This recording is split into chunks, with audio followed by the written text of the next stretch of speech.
How to remain grounded and conscious among unconscious people. We live in a world where unconsciousness surrounds us like an ocean, people trapped in cycles of reaction, consumed by their own projections, unaware of the deeper currents guiding their lives. You walk into a room, and you can feel it. The energy is heavy with distraction, fear, and endless noise. But you are different. You are awake. You sense something beyond this noise. And that awareness makes all the difference. Yet, this is where the real challenge begins. How do you remain grounded in your own consciousness when the world constantly tries to pull you back into its trance? How do you hold your clarity when unconscious forces press against you at every turn? The moment you choose awareness, you are no longer part of the collective dream, you are an outsider, walking a different path. But let me ask you, how much of your energy is spent resisting this unconscious world rather than simply being rooted in your own truth? You see, the greatest mistake we make on this journey is believing we must fight unconsciousness, that we must battle ignorance, argue against blindness, or fix those who refuse to see. But this is an illusion. Consciousness is not a warrior, it is a flame. A flame does not fight the darkness, it simply shines. The darkness disappears because it cannot exist in the presence of light. So, we must begin with this: your awareness is enough. You do not need to convince, convert, or awaken anyone else. Your task is only to remain rooted in what you already know. But this is easier said than done, isn't it? Every day, you encounter people whose minds are scattered, driven by endless desires and fears. They react without thinking, live without reflection, and seek validation rather than truth. Conversations are filled with superficiality, avoidance, and pretense. They project their wounds onto others, blaming, accusing, defending, anything to avoid looking within. And here you stand, aware of all of it, feeling it deeply, seeing what they cannot see. The question is, do you allow their unconsciousness to shake your inner stability? Do you let their chaos pull you away from your center? Or do you remain unwavering, like a mountain in a storm? Staying grounded begins with one truth: nothing outside of you has the power to pull you away from yourself. Nothing. Not the ignorance of others. Not the unconsciousness of society. Not even the pressure of the entire world. The only thing that can shake your consciousness is your own choice to let it. So ask yourself, why do I allow myself to be affected? Is it frustration? The feeling of being misunderstood? The loneliness of knowing what others cannot grasp? The desire to be seen and recognized for what you have come to understand? If so, then realize this: seeking recognition from the unconscious is like asking the blind to admire the sunrise. It is not their fault that they cannot see, it is simply not their time. And their blindness does not make the sunrise any less beautiful. Here is where we make a shift. We do not resist unconsciousness. We do not fight it. We do not fear it. We simply remain grounded in our own knowing. When you walk through a room full of sleeping people, you do not get angry at them for dreaming. You do not shake them awake in frustration. You simply move with awareness, understanding that their sleep has nothing to do with your wakefulness. But let's be practical. How do we actually do this? First, we cultivate inner stillness. The world is loud. Unconsciousness is always in motion, distracted, reactive, lost in thought. But consciousness is still, Like the surface of a lake that reflects the sky. The more stillness you cultivate within, the less the chaos outside can affect you. Meditation is not just a practice, it is an anchor. It is the difference between being caught in the storm and becoming the eye of the storm. Second, we learn to observe rather than absorb. Imagine you are in a crowded marketplace. Voices are shouting. Deals are being made. Energy is chaotic. You have two choices: you can be a participant, engaging in every conversation, reacting to every sound, or you can be a silent observer, moving through it all without attachment. Most people absorb the energy of their environment. They take on the emotions, the stress, the opinions of others as if they are their own. But when you remain in the state of the observer, nothing sticks to you. You witness without becoming entangled. This is a skill. You must train yourself to feel everything but hold on to nothing. To listen deeply but remain unattached. To see clearly but not lose yourself in what you see. Third, we align with presence, not resistance. Resistance creates tension. The moment you resist the unconscious world, you are caught in its gravity. The more you push against it, the more it pulls you in. But when you shift into pure presence, into the here and now, nothing can disturb you. Presence is the unshakable ground beneath your feet. It is the space where nothing outside of you can define your experience. When you are fully present, you do not react, you respond. You do not get lost in the noise, you listen beyond it. You do not become entangled, you remain free. So the real question is not, how do I change others, but how do I remain fully myself? No matter what. Let's go deeper. Have you ever felt completely, utterly alone on this path? Like no one around you truly understands the depth of what you feel, the clarity of what you see, that no matter how much you try to share, it never quite reaches them. This is the solitude of consciousness. And it is one of the greatest tests. To remain awake in a sleeping world is to carry a certain loneliness. A sacred loneliness. But understand this, the solitude of the awakened is not emptiness, it is depth. It is space. It is freedom. When you no longer need others to validate your reality, you become unstoppable.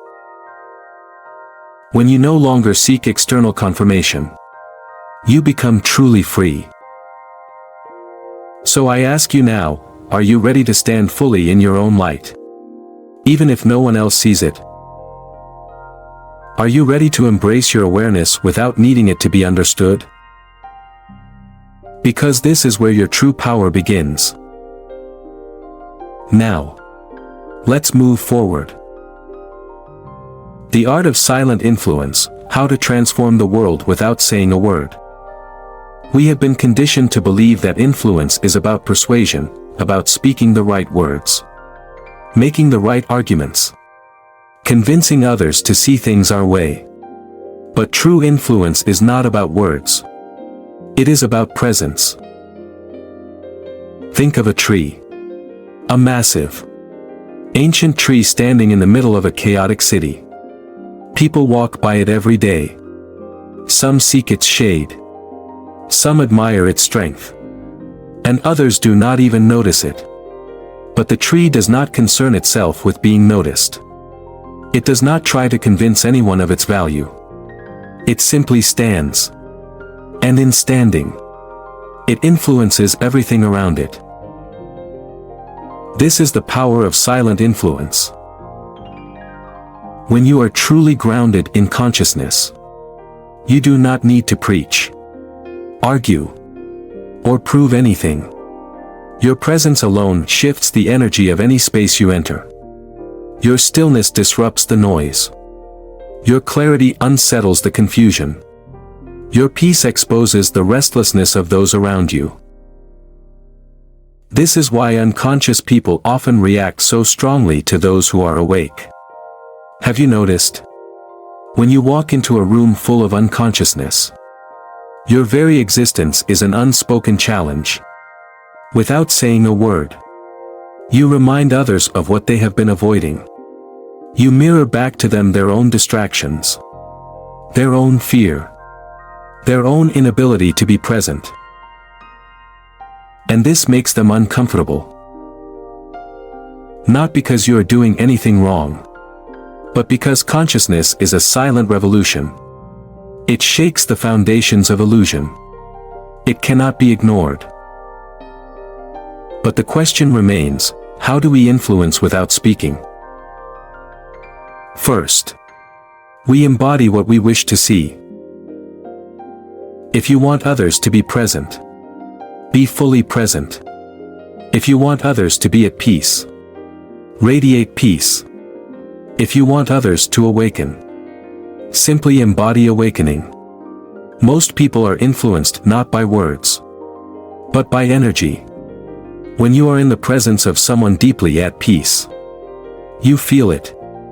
When you are near someone with unwavering clarity, it shifts something inside you. Words can be argued with, but energy is undeniable. Second, we practice radical acceptance. You cannot change someone who is not ready to change. You cannot force someone to wake up when they still have lessons to learn in their sleep. The moment you try to control or force transformation upon others, you are no longer operating from consciousness, you are operating from ego. Radical acceptance means allowing people to be exactly where they are. It means recognizing that unconsciousness is not the enemy, it is simply a stage in the journey. Just as a child must first crawl before they walk, many must first experience unconsciousness before they are ready to awaken.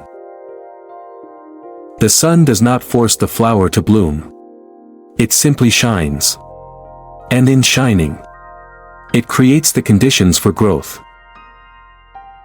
So ask yourself, can you accept the unconscious world as it is, without trying to change it? Can you love others exactly where they are, even if they do not understand you? This is where true freedom begins. Third, we master the art of detachment. The more attached you are to being understood, the more suffering you will experience. Not everyone will see you. Not everyone will recognize what you have come to know. And that is okay. Detachment does not mean disconnection. It does not mean you stop caring. It means you no longer depend on external validation for your own inner stability. You are like a mountain. The winds may howl. The storms may come. People may climb you or ignore you, but none of it changes the mountain. The mountain remains. And so must you. Let's go deeper. Have you ever noticed that when you stop trying to change people, they often begin to change on their own? This is because true transformation happens in stillness, in spaciousness. When you stop pushing, you create space for others to grow at their own pace. Think of a lake. When the water is still, it reflects reality perfectly. But if you throw a rock into it, the ripples distort everything. Most people are so used to throwing rocks, constantly reacting, constantly pushing, constantly trying to control. But when you become still, you become a mirror. Others see themselves clearly in your presence. And in seeing, they begin to awaken. So I ask you, can you trust the power of your own stillness? Can you trust that just by being, you are already shifting the world? Because the truth is, The greatest impact you will ever have is not in what you say, but in how you live. Now, let's take it even further. Walking among the sleeping, the final test of mastery. By now, you understand that remaining conscious among the unconscious is not about fighting, convincing, or resisting. It is about standing in your own awareness like a lighthouse in the storm, unshaken, unwavering, and illuminating the path simply by being. But this is where the real challenge begins. Because it is one thing to feel grounded in solitude, in meditation, in the comfort of your own presence. It is another thing entirely to walk through the world, surrounded by unconsciousness, and remain untouched. So let's be honest, how do you truly feel when you are surrounded by people who do not see what you see? Do you feel drained, frustrated, misunderstood? Or have you reached the point where nothing outside of you can disrupt your inner state? This is the final test of mastery. To move through the world without losing yourself. To engage without becoming entangled. To love without attachment. But let's go even deeper. Have you ever noticed that unconscious people seem to test you? It's as if something within them senses your awareness. And rather than embracing it, they challenge it. They argue. They provoke. They resist. Why? Because deep down, they feel the presence of something beyond their current understanding. And that presence unsettles them. Imagine someone who has lived in darkness their entire life suddenly seeing a glimpse of light.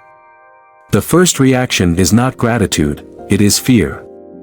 Because the light reveals what they have not wanted to see. This is why people react. This is why they push back. So what do? Do you fight? Do you defend your truth? Do you try to wake them up? Or do you do something even more powerful? You remain silent. Not in avoidance. Not in weakness. But in absolute, unshakable presence. Because a person cannot argue with silence. They cannot fight what does not react. This is why the most enlightened beings throughout history rarely debated or argued. They simply lived their truth so fully that others had no choice but to feel it. So here is the final key: you are not here to wake others up. You are here to embody wakefulness so fully that those who are ready will naturally awaken in your presence. Let's talk about energy. When you enter a space, you are bringing your consciousness with you. If you are centered, your presence naturally influences the entire room. But if you allow yourself to be pulled into the unconscious energy around you, then you become just another part of the noise. So how do you protect your energy in these situations? First, recognize that energy is contagious. Just as unconsciousness spreads, so does awareness. The moment you realize this, you stop fearing the unconscious world. Instead of being afraid of absorbing negative energy, you become so rooted in yourself that your energy becomes the dominant force in any room. Have you ever walked into a space and instantly felt calmer? Simply because of the presence of one deeply grounded person. Be that person. Second, learn the art of energetic detachment. This does not mean you disconnect or become indifferent. It means you become aware of what is yours and what is not. Most people absorb the emotions of those around them without even realizing it. They mistake other people's fears, frustrations, and anxieties for their own. But the awakened being does something different. They observe without absorbing. When someone projects negativity onto you, ask yourself, is this mine to carry? 99% of the time, the answer is no. You do not need to hold on to what is not yours. You do not need to take on the weight of the world. You do not need to lose yourself in other people's storms. Simply recognize the energy. Acknowledge that it is not yours. And let it pass through you like the wind through the trees. Third, practice presence as a shield. Nothing can pull you out of your center unless you allow it. If you are fully present, fully aware, fully in your own energy, then no amount of unconsciousness can touch you. You become like a river. Things may be thrown into your waters, but they do not stop the flow. And now, the final realization. You do not need to escape this world to remain conscious. You do not need to isolate yourself to protect your awareness. True mastery is not found in avoiding unconsciousness but in existing within it and remaining completely untouched. A lotus flower grows in the mud, yet it remains unstained. And so must you. So now, I leave you with the deepest question of all. Can you walk through a world of illusion, knowing the truth, and still choose to love it? Because that, my friend, is the highest form of consciousness. And if you can do that, then you are truly free.